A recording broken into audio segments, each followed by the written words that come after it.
So I'm going to start the recording now, the goal is very simple for today. So we have an opportunity, but also a need to deliver the best possible experience for the participants at this symposium, as well as for the client organizations.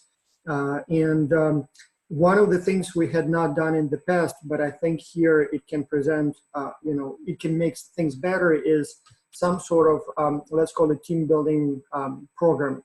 So in the past, we made, in my opinion, a mistake of getting all those people together and not offering anything on the kind of interpersonal side. During the event itself, we would have some things that would qualify for sort of interpersonal relationship development activities, such as, for example, we would have a dance session, or there was a pool party in Miami, I remember, a soccer match in Italy. So we did a few things that were not necessarily task related, but were rather more kind of interpersonal relationship building. But it was only a few things, and it was only at the event itself. Some of those activities we also did in the past in a way that I believe were not, it's not that they were not effective, they were not effective for achieving the goal that normally would be the goal of activities of this kind. And if I may, I'll spend just a couple of minutes trying to articulate my understanding of the goals of this sort of endeavor. And then just a few examples of activities that I personally have tested many times, and I know that some of them definitely don't work, and I will explain why. And then some of them definitely do work, and I will explain why. But in terms of them, so let me first open here some things that I will share with you. But first, in terms of, I'm not sure if I will be able to share my screen with video, but let me try just for a second. In terms of the goals, first of all, which is very important, many people mistakenly interpret the goal of team building as delivering activities that are fun. And so there is room for fun, and in fact, even there is a need and sometimes a necessity for having the fun component. And when people have fun, when they share emotions together, obviously they become more comfortable with one another. Apparently, our brain does not differentiate, between the reasons for fun emotions. And so as long as you give them fun, they will remember the whole thing as fun, the whole group as fun. So if you, let's say, take them to a nice movie and people will watch a nice movie together, technically it's a useless exercise when it comes to team building, because by watching movies together, we don't learn anything about one another. We don't learn how to work as a group together. So it's a completely useless exercise when it comes to sort of group performance and group dynamics. But if it's fun, it actually may work in a sense that, positive emotions received together, usually, as I said, get generalized to the whole group. And in many cases, people will remember that it was a fun group and a fun event as opposed to just fun movie. But again, we wouldn't want to do that because it's very narrow. So like, for example, watching a fun movie together, it's very narrow in the sense that it only delivers fun and nothing else. And so in the ideal world, we want 3 goals. And let me see if I can share my screen here. So every time we will be selecting an activity, we need to evaluate it against those 3 goals. Can you see my screen with blue text on it? Yes. Yes. So kind of the 3 big goals would be to select activities that allow people to get to know each other.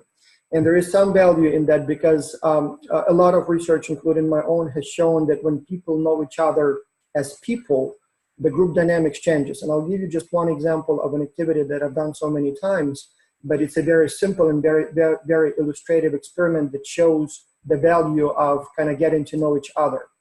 For example, there is this game called the Ultimatum game. And the way this game goes is that the team is split into pairs.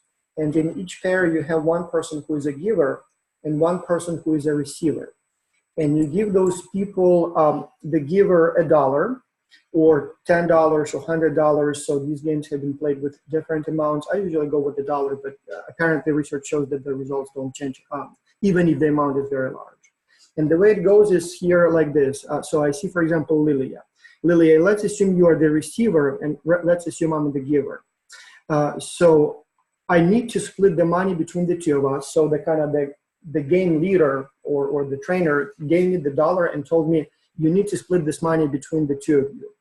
But the catch is you can offer Lilia whatever amount you want, but the catch is if she accepts your offer, then you keep the money the way it was split. So let's say if you offer 50-50, you keep 50 cents, I keep 50 cents. If she rejects your offer, then I take my dollar back and neither of you gets anything. Now, the objective of the game obviously is to keep as much money as possible, and in most cases it's played multiple times. And so obviously I understand that Lilia is a rational person, and I know that I don't have to give her 50-50. I can give her 40 cents, for example, and she probably will accept because she understands that 40 cents is less than nothing. And so if she rejects, she will lose the 40 cents. I can probably even give her 30 cents and she will still accept because losing 30 cents just to punish me doesn't seem reasonable. Now, research shows usually when you go below 30 cents, people tend to become a little, uncomfortable with this unfairness, and they are more likely to reject the offer. And again, this has been shown with different amounts in different populations and different cultures and stuff like that. And so if the goal is to keep as much money as possible, it's in my interest to offer as little as possible, but I know if I go too little, I may be punished for that, and then over time it may not be a good strategy. And so that's kind of the basics of it, but here is the twist. This game has been played in different variations where people were trying to see what sort of kind of pre-game training maximizes the outcome for all the players, for givers, for receivers, but also, kind of long-term win, short-term win. And so, for example, one of the variations that I always played, and it's amazing how strong the results always are. I would split the class. Let's say I have a class of 60 people. I would split them in 30 pairs. And I would then split them further, so 15 pairs here and 15 pairs here. And I would give 2 minutes, only 2 minutes, to one set of pairs, and I would just give them some random numbers to multiply. And so they will spend those 2 minutes multiplying some random numbers. And then the other half, I say, why don't you have 1 minute each to tell about a childhood memory to one another, any childhood memory that you have. And so they would tell, I don't know, a fishing trip with a dad, or my pet, or my school, whatever it could be, sad or funny. And then after those 2 minutes, each of them had a 2-minute kind of preparation. One was multiplying the numbers, one was telling a childhood story, and then we played the game. And then we tally up the results. Every single time, I've done it so many times, every single time, the group that spent those 2 minutes getting to know each other make the offers closer to the 50-50. They're more likely to get the offers accepted. And in the end, they always have more money left in their pockets. Group that was doing number multiplications, people try to be more rational. They kind of play the normal way. There is always someone who lowballs, the other party gets a rejection. So as a result, as a group, they keep less money. It's a very, very simple thing. It shouldn't have any effect because, when it comes to economic, transactions, why me knowing that you had a puppy called Spotty, when you were a kid, why should that affect my decisions whether or not, how much I offer to you and whether or not I accept your offer? But surprisingly, this little manipulation makes a difference. So as I said, it's been shown in many experiments, and I can tell you about more different experiments that show that. But apparently, when people know each other, and by that I mean when they know where we come from, who we are, what city we live in, I don't know, all kinds of things, all of a sudden we start treating each other with a little bit more respect. We have a little bit more fun with one another. We feel a little bit more comfortable with one another. And so then all kinds of positive things start happening.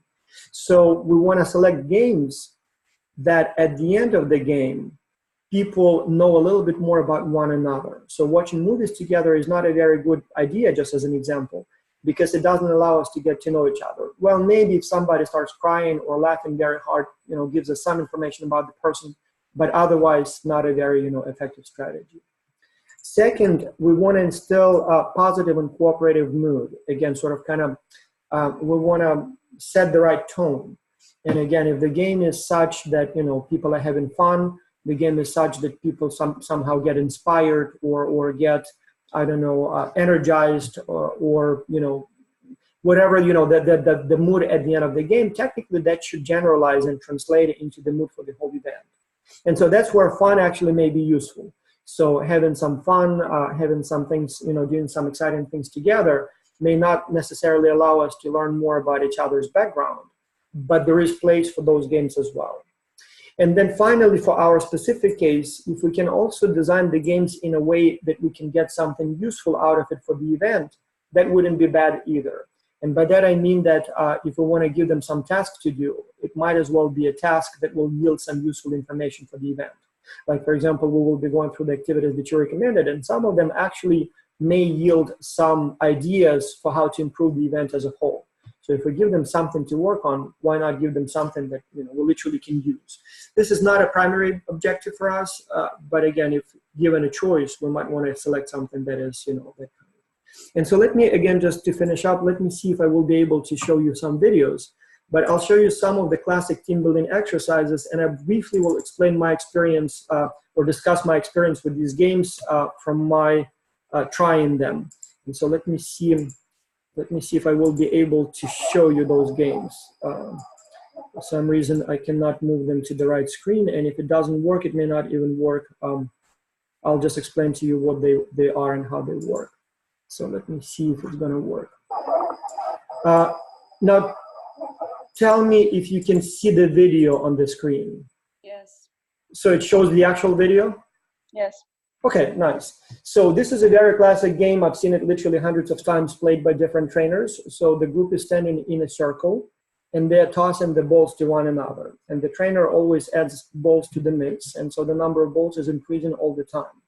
What would be your assessment of the effectiveness of this team building game? What objectives does it allow us to achieve and which ones it doesn't? What's your take on it? Do you think it's an effective game or not?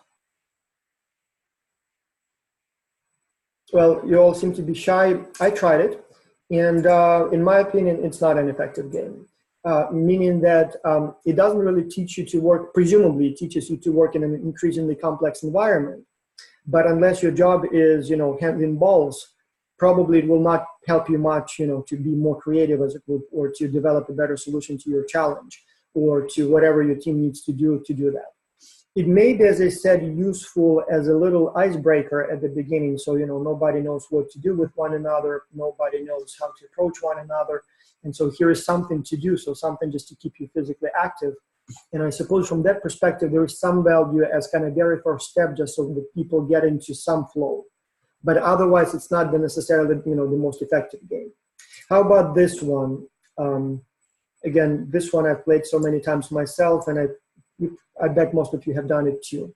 So here what you have, and well, let me try. Yeah, the sound is kind of bad here. So I'm not sure if you can see it very well, but it's skiing as a team on one pair of skis. Again, I'm not sure if you see it, but it's a team of people, and they have one pair of skis, and the whole team, in this case, apparently 5 people, are standing on one pair of skis.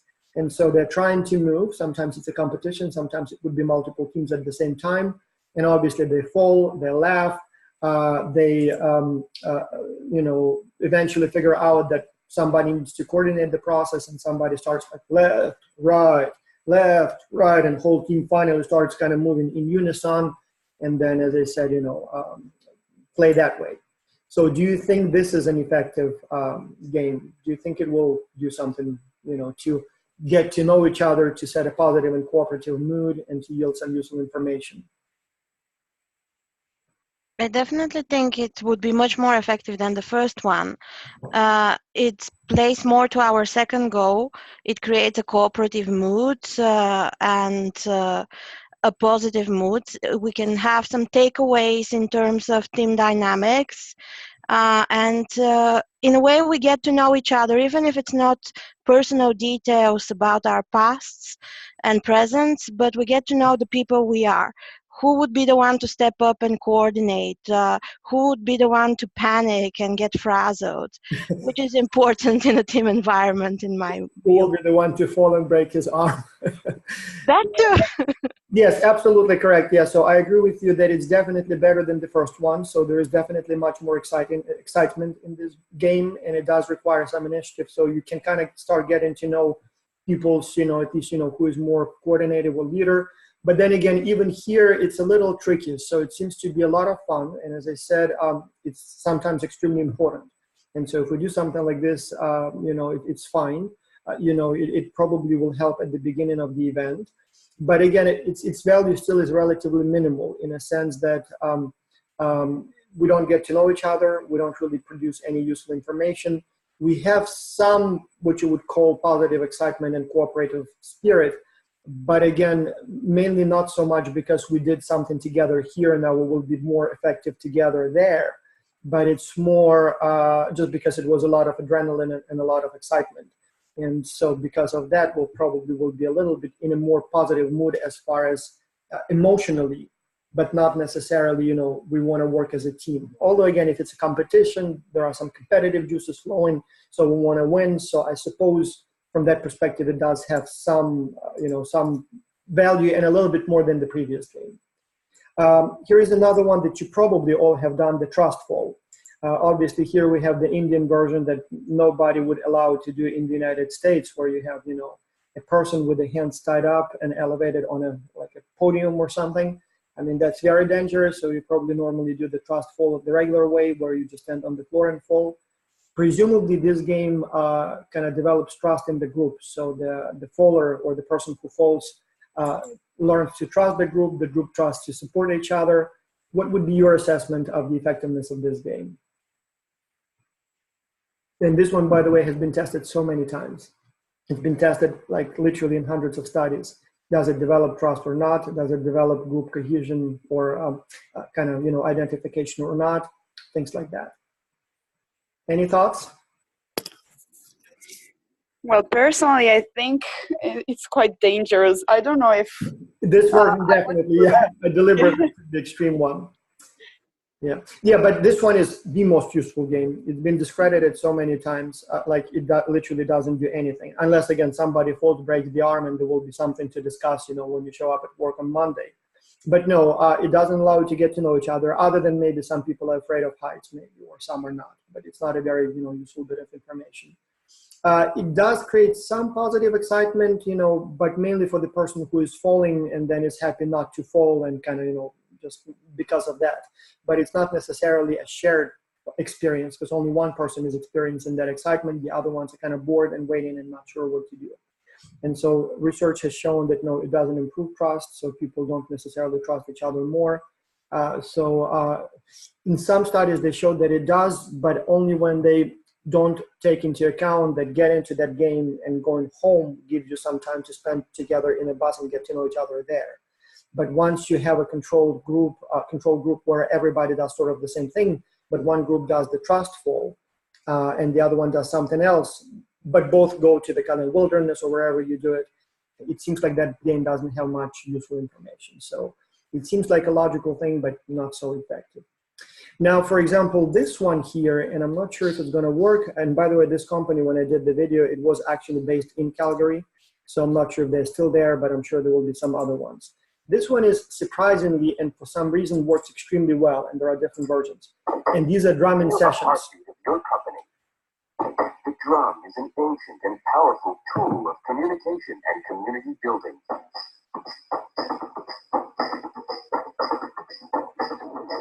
So it's become extremely popular to organize those drumming sessions for employees, and we don't know why it works. It doesn't necessarily allow us to get to know each other. So what, we spend an hour drumming together. It doesn't necessarily yield useful information for the company or useful skills, but it does definitely somehow sets us in the right positive mood. And again, there have been even experiments with this ultimatum game that I said. So somehow when people try to do things together in unison, be it like a rave party, like a dance where, it's pulsating music and people try to coordinate their movements, or marching like they do in the army, you know, like you march in unison, or drumming sessions. Somehow, I don't know, we evolved to enjoy company of people with whom we try to coordinate our activities or our movements. Like, for example, one of the things we want to do in Calgary, people said we want to do the line dancing. Line dancing is a kind of simple form of dance where a large group can try to coordinate their movement. So it's basically almost like a dance, but everybody does the same thing. And it is a dance, but, you know, like everybody's in a line and tries to do the same moves. And so again, research has shown that when you play the ultimatum game and the experimental group does either like 2 minutes of line dancing or 10 minutes or drumming, somehow it's very effective and they become more cooperative and they make more equitable offers. They're more likely accepting those offers, and in the end they keep more money. Again, it's kind of almost counterintuitive, but somehow that seems to be instinctive or biological. We don't even know why, how it works, but somehow it works. And so other games that have been also shown to be very effective, like, for example, paintball sessions, where, you know, one department plays against another one. But here, I guess you spend a whole day together, essentially. You have a lot of time to talk about each other. You can observe each other's behavior. So I guess you do learn more about one another. But then definitely you have this competitive element to it. You have a lot of excitement, you know, because first you're trying to stay alive, sort of, you know, so to speak. But also, you know, you're sort of on a hunt. You act as a team, you know, somebody gets bruised, somebody gets killed. So sort of, you know, you have a lot of things to share and discuss. So this cooperative mood seems to be very, very, you know, not sure how helpful it is when yielding information for the game as a whole, I mean, for the project as a whole or for the job. But that's one, you know, that is not very useful. And so what I suggest we do here is I wanted to go through your activities, and maybe if we have authors of some of those ideas here, we can even discuss them together. And so the goal is not to select the final list of the activities. I was hoping what we can do is we can, one, kind of have a general idea as to what we will be doing and what we will not be doing. And most importantly, who's going to be responsible for what. I assume Madalena will be doing most of the coordination, but again, we need to discuss that and agree everybody that, you know, this is what will be Madalena's responsibility, this is what the coaches, the ambassadors will do, and this is roughly what we will do. You can finalize the plan later on.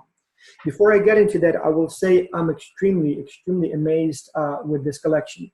Not even so much the collection, the ideas, although most of them are very good, but the way it was organized. I'm extremely curious who prepared this file. Was it Madalena, was it you, or was it someone else?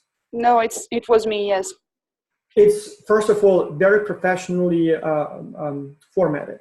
Second, and this one is my own bias, but I kind of like it, so that it's in the format and style that we always use like sculpture. So same colors, same frame. Little thing, but not that I like this format very much, but I like that it's not different from other things, so it doesn't distract attention from, you know, the content, because, you know, it's standard. But the idea to split it by, you know, like icebreakers, online games, face-to-face games, that was genius. I mean, even I didn't think about that beforehand. I mean, I thought at some point we would do it, but it was very, very nice. And so I would like to say just a few words about some of the activities that I saw, and then, you know, just to comment on why I think they're better. Hopefully we'll have a little discussion together about each of those. Then I will give some suggestions of the activities that I've tried many, many times, and I know they also work, like literally tested if they work or not. I can even give you some numbers as to, you know, by how much they improve satisfaction and performance and things like that. And then I will give it up with you completely, you know, once you kind of have the general sort of understanding of what we're trying to do. I'm sure you can then make the final selections and, you know, put together the schedule and stuff like that. So team logo, that's an interesting one. So definitely will probably help with some sort of, you know, team identity and stuff like that. Obviously, one challenge here is that chances are there will be some creative types who will do the work and the rest of the team will simply observe.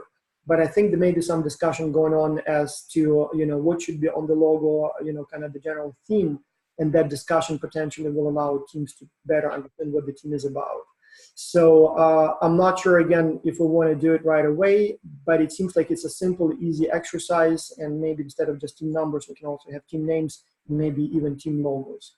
So it seems to me like a good exercise. Again, a little tricky in a sense that likely a few people will do the logos while everybody else is sort of watching, but potentially might be working very well here. Job description, I don't know, a little bit, we sort of have that, so I'm not sure how much discussion will be here. This one, I'm not sure if the author of this game is here, but save the company from aliens, give them a task that is kind of absurd, but also at the same time funny. And so again, I'm not sure if this particular game will be a good one, but as a topic, as a theme, it's definitely interesting. So give something that is, so stupid that it's funny and it's actually interesting. I once played a game where we had to, the task was, it was a large group, and the task was that an asteroid is about to approach Earth, and the only way we can save Earth is to move it a little bit off its orbit. And to do that, all we need to do is coordinate that all 8 billion people on Earth jump at the same second. And that jump will give enough jolts to the planet that it will kind of veer off the course just by a little, bit, and just enough to miss that asteroid. And so our goal was to develop a system for the entire population of the planet to jump at the same time. Like, how would you go about that? You have like 1 year to prepare the whole population of Earth to jump at exactly this second, a year from now. And so again, it's like stupid, but it can lead to some interesting and funny discussions. So I'm not sure, do we have the person who came up with this idea or who suggested this idea? I think it was Lilia's, but I'm not sure. Yeah, it was mine, yeah. Can you say a few words about what you had in mind? Because as I said, as an idea, I think it has a lot of potential. We may have to, or you guys, not we, I'll be just watching, you may have to kind of refine the rules a little bit more and then, decide how much time it will be and, how it will go. But it actually might be something interesting. So can you tell Derek briefly what you had in mind? Well, the idea is, in a way, yes, as you said, to place the team in a funny situation so that they are relaxed, not to get them into too much of a corporate framework, but at the same time, they need to work as a team and find a solution to save themselves from this funny situation.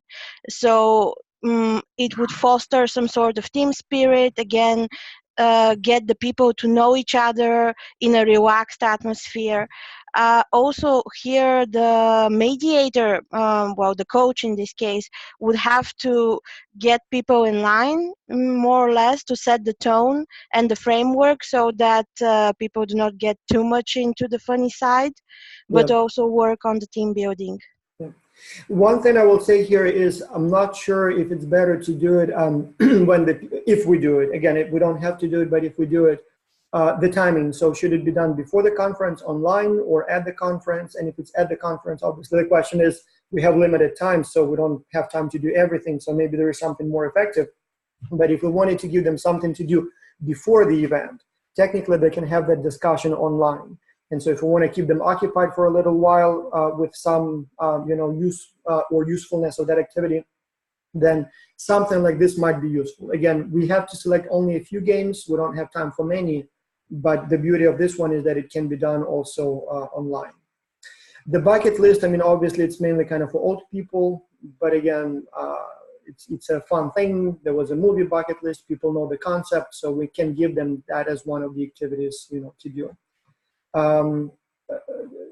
3 truth and lie, again, it would be probably possible to do it within one team, so it wouldn't work for a large group here. Like the bucket list, the discussion can be done maybe even among the entire team of 150, not separated by team. 3 truths and a lie, it's a nice way to get to know each other. Works very well when you have people in a circle, for example, but I suppose with the proper guidance, it can be done online and can allow people to have both some fun. It's always fun to to guess what's true, what's a lie, but also in the process you kind of learn something about the people. And if it's done right, in the end, people will be like, really, you did that? And so it kind of gives you some information, although again, it seems to work a little bit better when you do it face-to-face, but also possibly to do in an online setting. You don't want to push it too far. You want to allocate only a little time to this, but I guess why not? Picture of your desk. This one's genius. I really like this one. And here is the reason why I liked it. First of all, it allows you to play the game online before they even come to to Calgary. So people can share the pictures of their desks at any time. Second, it's something, we always like pictures better than words. And so we can literally invite them, let's say if it will be in the Facebook group or wherever they communicate, just post your pictures, maybe no words, or maybe describe in no more than 10 words. whatever the rules will be. And we have one of the variations of this game. But I bet people will actually enjoy watching this. Or it can be also a picture of your room, where you live. So this is actually informative. People enjoy it. It takes only a few seconds to watch it. If we can allocate one of the posts with, pictures in the comments, we can literally have 150 pictures there. And so not extremely informative per se. So I guess here in the rules it says, learn something about personality. I suppose you can learn something, but somehow it just, we think that we learn a lot. I mean, in reality, probably it's not as informative as it seems, but we think that we learn a lot, and we have people from all kinds of different countries. We will have a kid from Afghanistan, we'll have people from the United States, from Europe, from Africa. I guess it will give you also some information about their kind of background, like how they live, where they live. So I think this one is, if it were up to me, I would almost make it a must. Extremely easy to implement. You just say, we will post it here, like on Facebook, for example, post it in comments, and, just add, I guess you see the name by default. And so it gives you a little, maybe if there will be even some discussion. One word, potentially same thing, but again, it's much more fun to look at your picture than on one word. Both are not very informative, but at the same time, just it seems like picture is more fun. So let me see if I highlighted here something. Yeah. Intro in 140 words, same thing. So I would go with the pictures and maybe instead say, also show a picture of your family, for example, or the picture of yourself that you like most. 140 words will probably be not extremely informative, but also will be a little bit less fun. And we will think that we can learn a lot about the people, when they say something in 140 characters, I guess, here, not words. But in reality, it's not, what we learn, it's about the process. And I think the pictures will be a little bit easier to implement, although, again, we can try this Twitter game, why not? So if we have time, that could be another one. Yeah, photo of a favorite place. Again, it's interesting. Just don't be, be afraid of too many pictures of, beautiful mountains and beaches, and it will not tell us much. I would much more rather recommend that they go with pictures of either you that you like about yourself, or picture of your family, or maybe picture of the happiest moment of your life, if you have that, so that the person is in the picture. So this way we will not get an endless stream of some, mountain peaks and beaches, but instead we'll actually get something that is useful and we'll learn about the person. Now here, this one, it's a good game. The only thing is, I said, seated in a circle. And so that means that we only can play it once people are on the side. And so just keep that in mind, and once we are on the side, I don't think we will have that many opportunities for this. We still want to do something, but it seems to me, and Madalena can attest to that, Madalena, tell me what you think, but I think once we are there, it may be better to, instead of putting people in boring circles, it may be better to have like what we had in the past, like, Yes. a dance session, maybe a pool party, maybe a soccer match. So something a little bit bigger and something a little bit more dynamic than just sitting in a circle and playing some game. Yes, I agree. For a quick circle game, but I don't know. What do you think, Madalena? And I see Karen here. I'm sorry, Karen. So you've seen that. Will we have time for this kind of, circle games? No, I mean, I think that it will be better to do something more dynamic, as you said, because all the students will be seated when they will attend the lessons, and then they also have to work on their challenges. And so as far as team building games are concerned, I believe that, yes, it's better to do something more dynamic than this one. The only opportunity, and again, correct me if I'm kind of thinking in the wrong direction, the only opportunity where I think we may have time for something like this would be during the check-ins. And again, I'm not sure if it would even make sense to do it at that time, but I did notice that, people arrive, people check in, and we have like half a day where we sort of don't have anything going on. And I remember in Miami, we wanted to have during that time some sort of presentations of universities, I think. But again, it was not really, like at any given time, we only have a few people, so it's not the whole group. And then it seems like in Italy, we didn't do anything, right? So we had that room, Yes. and people would, so it was kind of all about business, but, many people, arrive and either are not quite in a hurry to move to their room, or they already, unpacked, and then like, so what do we do now? And I think it would be a good idea to think about some sort of activities for people who already checked in and now have a few hours to kill.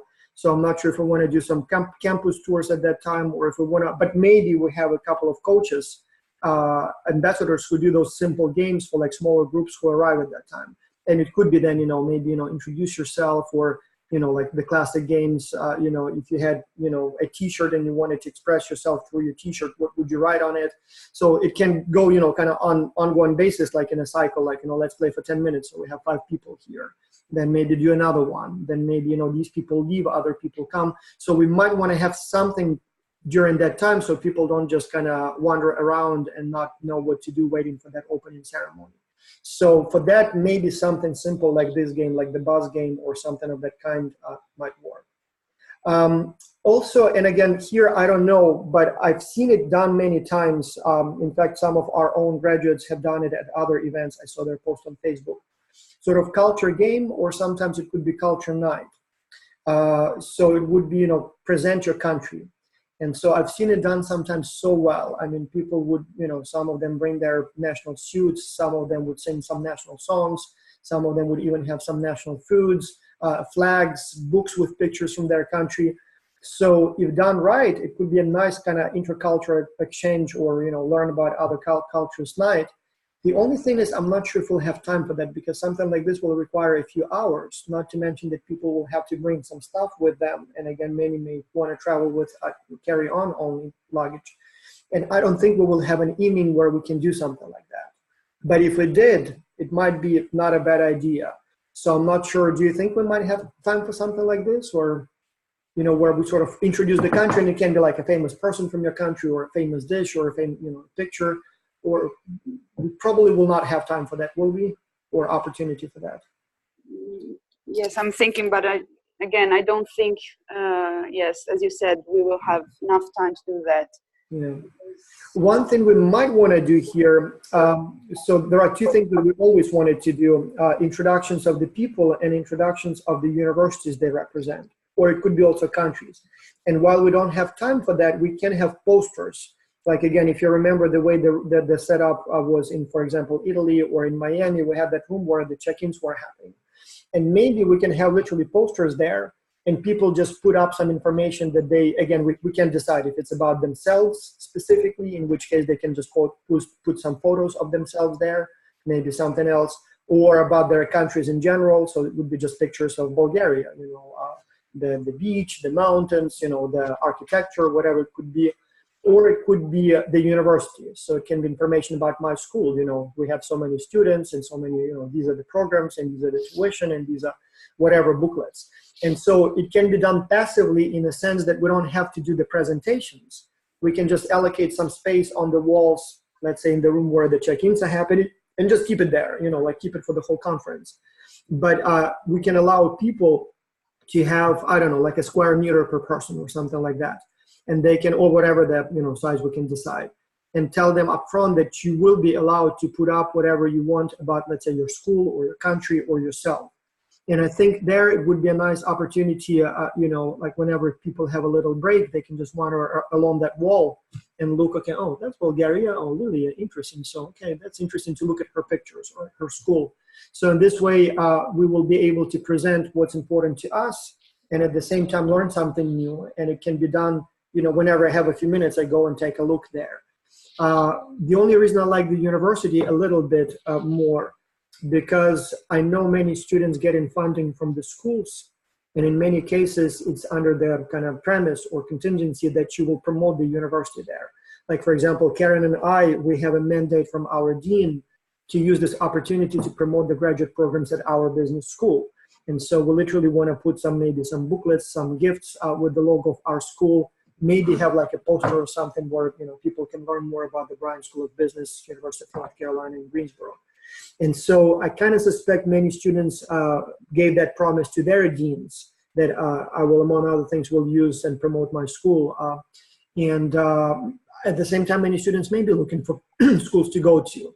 So while it will not tell us much about the person himself, herself, but it may be kind of an opportunity to fulfill that promise or expectation. But alternatively, I think it would be more effective if we ask people, you have one page, again, either present your country, in which case it would be kind of the multicultural theme of this event, or present yourself. You can put up to 3 pictures of yourself in, or a few words. And again, I think people will have some fun preparing that, but also looking at others. So, yeah, what do you think? I don't know. I mean, I'm just speculating here, but it seems like it's a cheap way without infringing on the schedule, allowing people to learn something about each other. Yeah, I love it. If I'm thinking about some past events that I went to. Here's a really ugly mock-up diagram, but I'm thinking you've got a couple of different things going on. One can be a wall of universities. And so Madalena and the team can maybe take 150 of the names, put them really big. Like here's Karen. Yeah, that's a good idea. It's up on a wall. And then Karen Linden at some point after check-in takes that beautiful, PDF, that 8x10, whatever it is, that the university's provided, and stick it up on the wall. And you've got this huge wall, that looks a lot better, right? So one wall, all universities represented. That's also a really cool picture to share of all the universities that are attending. So that's one thing that everybody participates. And then your idea of having another wall, kind of like poster sessions, but you have these walls provided. So this big whatever in the background, give everybody a lot of Scotch tape. And so they can do all carry-on. How about each team gets kind of like, you get a team name. That's a good idea too, yeah. Like Team 150, whatever it is, and they get just this, everybody gets the exact same amount of space. They bring their pictures to show whatever they want to show about their countries, themselves, and then it could even be like a little contest at the end. I've seen that where people have made like their own flag or their own thing, like, It just occurred to me, Karen, so I love the idea with the names. Maybe we can say you can use the door of your dorm room for that. I assume it will be also in the same area. I suppose you can just wander around, and so it will kind of prompt people to wander around those halls and to meet each other. The only thing I'm not sure how separated will be like men and women, so if it's areas where I'm not allowed to go. But if I am, and if it's like a long hall and you see all those doors, we can even say, okay, you have the door, you need to, I don't know, decorate it whichever, so that the occupants, I assume it will be 2 people per room, so you can get to know them, or their countries, or their universities, or whatever they're, so that's another option. And I also think for like the orientation, if everybody's instructed to wear their school shirt or bring their school shirt to change into for the HODA. Very interesting idea, yeah. That way you've got a great picture of all these university names like UNCG and all, all these. Very interesting idea, yeah. The only thing is, again, many people are associated with multiple universities. Like in my case, I guess now we will be wearing the UNCG t-shirts, but that's a rare opportunity for me to wear my U of C t-shirt.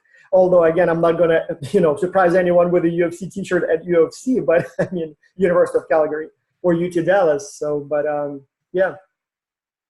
So something like that, that's like a really nice visual representation. It's a conversation starter maybe. And I think that one is the must, like a t-shirt with a university name probably, unless we want to go with the national suits, but then again, it's some of them may be just too bulky to carry. I think you could do both. I think that for like or some event, it would be awesome to have, like, I don't have something uniquely American, but I think that there's a lot of countries that have beautiful cowboy hat, but then again, you're not going to surprise anyone with a cowboy hat in Calgary. Yeah, so I can bring Ukrainian vyshyvanka, why not? So I guess that would be great. Again, something you would not surprise Western Canadians with, because lots of Ukrainians there, but still, yeah.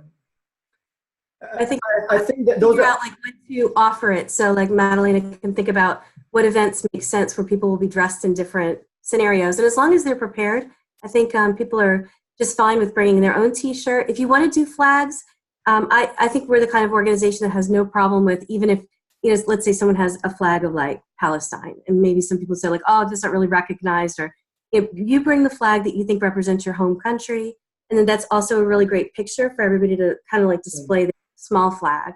But you just have in people to bring those artifacts. Yeah, one thing, Karen, in Scarfield Hall, so the business school building of the University of Calgary, and I think Catherine is, I'm not sure if you can confirm that, but at the time when I started there, they had actually flags of pretty much all countries right on the perimeter of the main, kind of foyer. So I'm, again, not sure, if it changes anything for us, but, it seems like where we will be much of the time, the flags will be already there. So, Oh, that's great. Okay. yeah, but in any case, yeah, it seems to me that, you know, we should probably encourage more flags, just to signal the diversity, because we'll have, again, like 40 countries there. And then T-shirts, national suits, or any type of posters, be it about universities, people, or countries. It seems to me that those are very easy things to do, in the sense that they will not take any time from the program. I mean, like, it doesn't matter what you wear, but if you wear something that is meaningful, you convey some useful information. Likewise, if there is a poster, we don't have to allocate 20 minutes for presenting what's on the poster, but there will be many opportunities when people will be waiting. We can even say that, you know, during the check-in, be ready to put that up. And so that will also keep people a little occupied, and they will start wandering around, looking around. And so I think all of that would work very well. Yeah, and I think for like a team poster, so instead of doing like one Bulgaria, because what if you have like 17 people from Bulgaria? Then you're going to have 17 posters on Bulgaria. But if you have, that's a good point. Yes. So if we go with that, so unless they want to coordinate and do it together somehow. right. Mm-hmm. So there's all these good options, but I think if you do like a team poster where they just put their pictures up, like a collage, team collage, you give them an amount of space, they just bring whatever they want to bring. It doesn't have to be a poster that you worry about traveling with.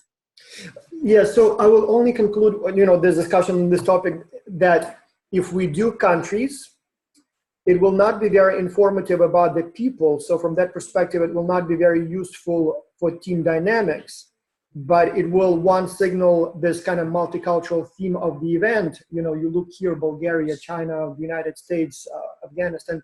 I think that will kind of elevate the spirit of this multiculturalism of the event itself. So that's a positive.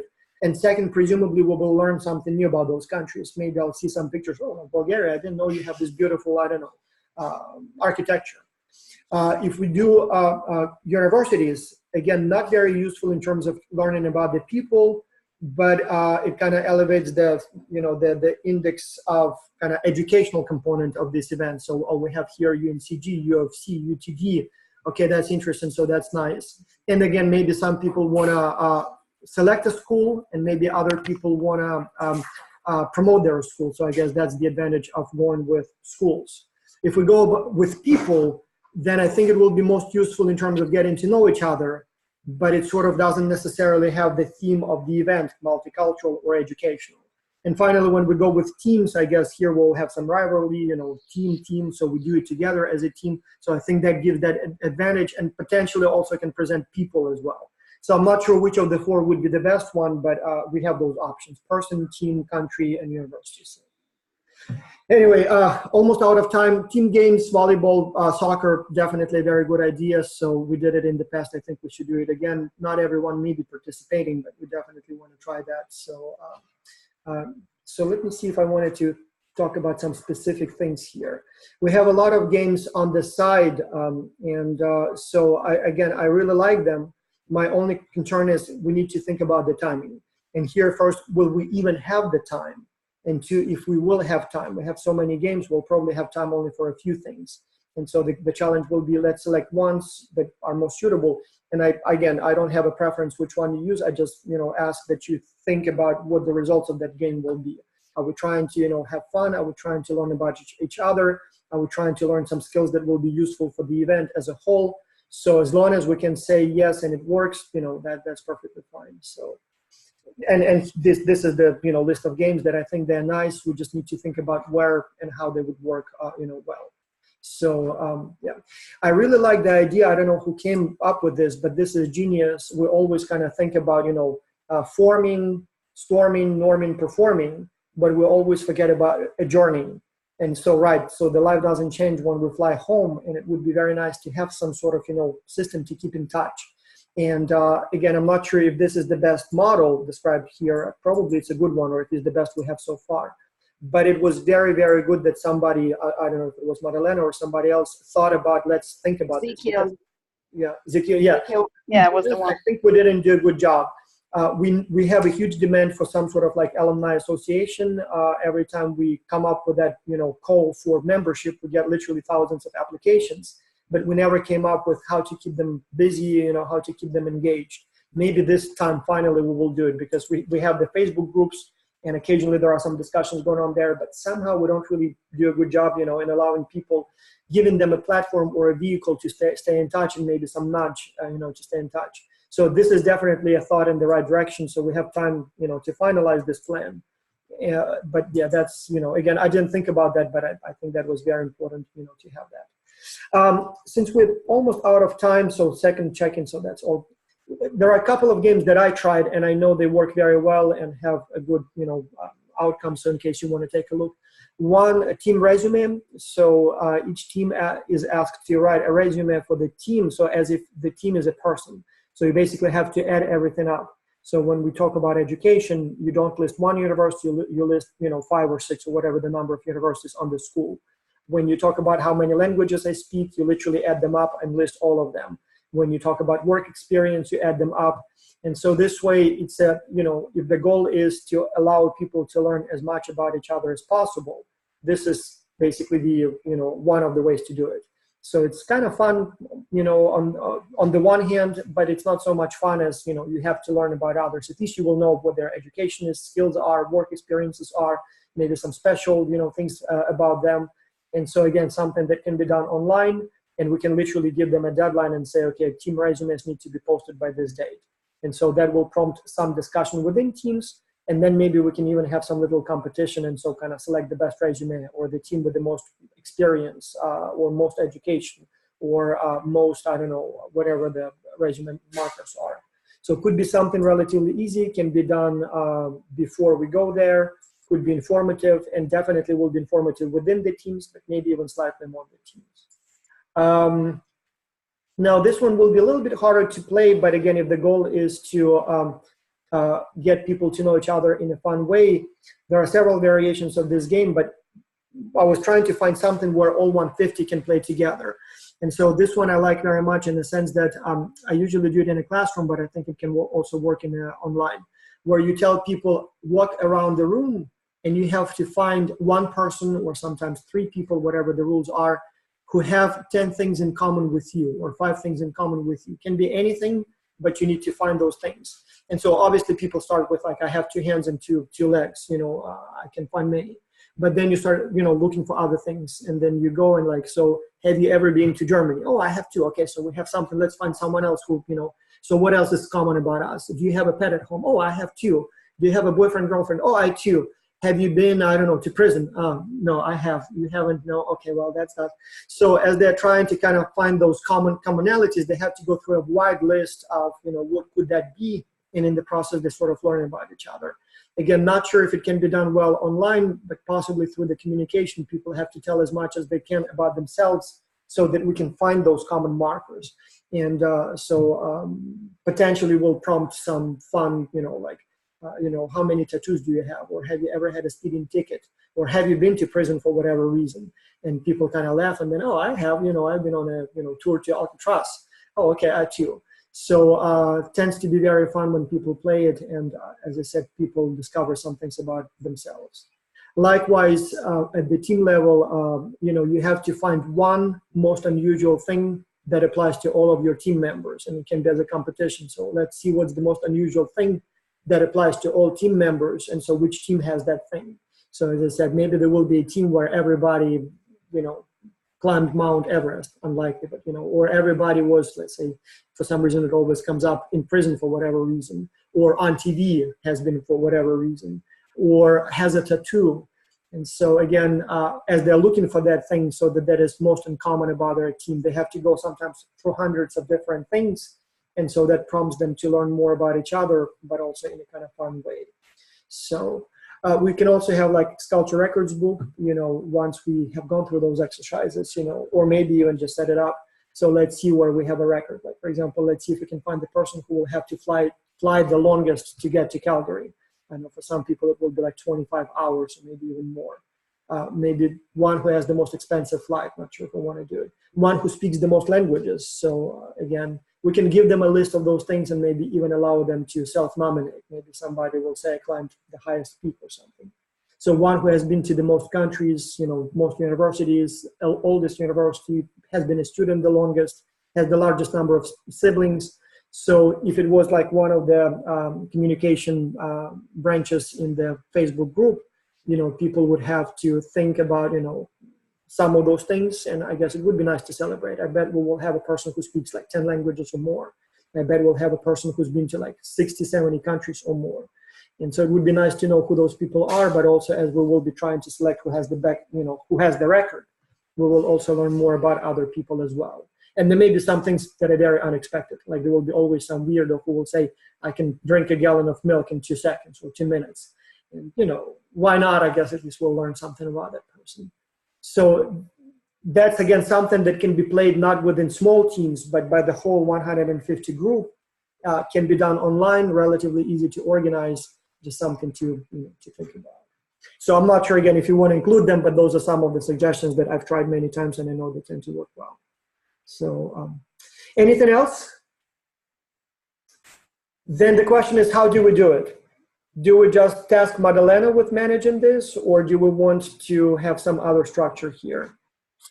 Sorry, I have a question.